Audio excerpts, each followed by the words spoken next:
নমস্কার বন্ধুরা, অনিফার্স world YouTube চ্যানেলে আপনাদেরকে স্বাগত। গত 3 দিন আগে মহামান্য হাইকোর্ট ষষ্ঠ বেতন কমিশনের রেকমেন্ডেশন রিপোর্ট ওয়েবসাইটে প্রকাশ করার নির্দেশ দেয় রাজ্য সরকারকে। এটা আপনাদের প্রায় সকলেরই জানা। এবার কোর্টের এই নির্দেশ অনুযায়ী সিক্সথ পে কমিশনের রেকমেন্ডেশন রিপোর্ট ওয়েবসাইটে যদি প্রকাশ হয়, তার ফলাফল হবে কিন্তু আশ্চর্য রকম, সেটাই কিন্তু মনে করা হচ্ছে। সেক্ষেত্রে মনে করা হচ্ছে যে ডিএ বা মহার্ঘ ভাতার পরিমাণ নাকি অনেকটাই বেড়ে যাবে। এআইসিপিআই মেনে ডিএ দিতে হবে রাজ্য সরকারি কর্মীদের। তো বাড়লে বেতন কতটা বাড়বে এবং মূল বেতনে তার উপর প্রভাব কতটা পড়বে, সেটা একটি ক্যালকুলেটর অনুযায়ী হিসেবটা আমরা করে নেব। সিম্পল কয়েকটি স্টেপস ফলো করলেই কিন্তু তফাৎটা আপনারা বুঝতে পারবেন। এর জন্য যে ওয়েবসাইটটিতে আমি এখন রয়েছি, সেই ওয়েবসাইটটি আপনারা ব্যবহার করবেন ক্যালকুলেটর হিসেবে, এবং তার লিঙ্ক ডেসক্রিপশন বক্সে আমি দিয়ে রাখবো। সেই ডেসক্রিপশন বক্সের লিঙ্কে আপনি ক্লিক করলেই কিন্তু সরাসরি এই ওয়েবসাইটটিতে চলে আসবেন।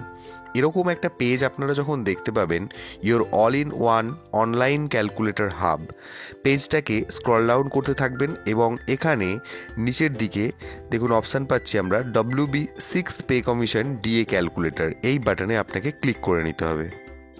পরবর্তী ইন্টারফেসটা আসা মাত্রই আপনি পেজটাকে আবারও স্ক্রল ডাউন করবেন। দেখুন এখানে আমরা WB sixth pay commission DA calculator আকারে যে অংশটা পাচ্ছি, তার প্রথমেই এখানে দেখুন অপশান পাচ্ছি পে লেভেল। এখানে এই যে জায়গাটা, প্রথম দিকে যে জায়গাটা, এখানে আপনি আপনার বর্তমান বেতন সংক্রান্ত ডিটেলটা পুট করবেন, অর্থাৎ আপনি বর্তমানে কোন পে লেভেলে রয়েছেন। তো সেক্ষেত্রে আপনাকে সিলেক্ট পে লেভেল বাটনটাতে ক্লিক করতে হবে। তাহলে এখানে লেভেল 1, লেভেল 2, লেভেল 3 অর্থাৎ গ্রেড পেগুলো, পুরাতন নিয়মে যে গ্রেড পেগুলি হয় সেগুলি এখানে শো করবে। তো এখান থেকে আপনার যে গ্রেড পে সেটা আপনি সিলেক্ট করে নেবেন। দেখুন আমি এখানে উদাহরণ আকারে 4100 গ্রেড পে অর্থাৎ লেভেল 11টাকে সিলেক্ট করে নিলাম। তার নিচে রয়েছে বেসিক পে, অর্থাৎ আপনার বর্তমানে যে বেসিক পেটি রয়েছে সেটি আপনাকে এখান থেকে সিলেক্ট করে নিতে হবে। আপনাকে কিন্তু লিখতে কিছু হবে না, জাস্ট সিলেক্ট করুন। তো এখানে সিলেক্ট বেসিক পে বাটনে ক্লিক করুন। এখান থেকে লেভেল 11-এর আন্ডারে আপনার যে বেসিক পেটা রয়েছে সেটা আপনি এখান থেকে সিলেক্ট করে নিন। ধরে নিন আমি 39,900 বেসিক পেটাকে সিলেক্ট করলাম।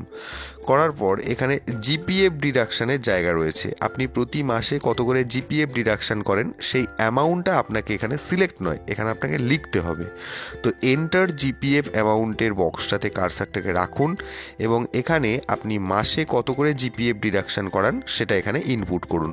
ধরে নিন আমি উদাহরণ হিসাবে এখানে 4,000 টাকাকে জিপিএফ ডিডাকশানের জন্য রাখছি। এরপর সিম্পলি আপনি ক্যালকুলেট বাটনটাতে ক্লিক করে দিন। এরপর পেজটাকে আবারও স্ক্রল ডাউন করবেন। দেখুন এখানে টোটাল স্যালারি স্ট্রাকচারটা, আপনার বর্তমানে স্যালারি স্ট্রাকচারটা কি সেটা কিন্তু দিয়ে দেওয়া হয়েছে। কারেন্ট স্যালারিটাকে যেহেতু বর্তমানে 18% ডিএ রাজ্য সরকার দিচ্ছে, সেই 18% ডিএটাকে বেস করে কিন্তু আপনার স্যালারিটাকে এখানে ক্যালকুলেট করে দেওয়া হলো। এটা আপনারা মিলিয়ে নিতে পারবেন। এটা যদি মিলে যায়, আরেকটু পেজটাকে স্ক্রল ডাউন করলে যেটা আসবে সেটাও কিন্তু মিলে যাবে। এখানে আপনার বেসিক পে যেহেতু লেভেল 11-এ আমরা ধরেছিলাম 39,900, তো সেটা পুট করেছি। তার আগেনস্টে 18% ডিএ ক্যালকুলেট করে হয়ে দাঁড়াচ্ছে 7,182 টাকা। মেডিকেল অ্যালাওয়েন্স 500 টাকা। যদি কারোর মেডিকেল অ্যালাওয়েন্স না থেকে থাকে তাহলে এই 500 টাকাটাকে কিন্তু বাদ দিয়ে দেবেন। এরপরে এইচআরে 12% ক্যালকুলেট করলে 4,788 টাকা। এই ব্যক্তির গ্রস স্যালারি দাঁড়াচ্ছে 52,370 টাকা। প্রফেশনাল ট্যাক্স 200 টাকা বাদ যাচ্ছে। জিপিএফ ডিডাকশানে ওখানে ধরা হয়েছিল 4,000 টাকা, দিয়ে ওনার নেট স্যালারি যেটা দাঁড়াচ্ছে 48,170 টাকা। এটা কিন্তু মিলতেই হবে। এবার পেজটাকে দেখুন আবারও স্ক্রল ডাউন করছি, যেই জায়গাটায় আমাদেরকে তফাৎটা বুঝতে হবে। দেখুন এখানে প্রপোজ স্যালারি, যেখানে ডিএটা কিন্তু দেওয়ার কথা বলা হচ্ছে 50%, অর্থাৎ সিক্সথ পে কমিশনের রেকমেন্ডেশন যদি ওয়েবসাইটে আপডেট হয় বা আপডেট করা হয় বা দেওয়া হয়, তাহলে সেক্ষেত্রে এআইসিপিআই মেনে ডিএটা তখন কিন্তু 50% দিতেই হবে।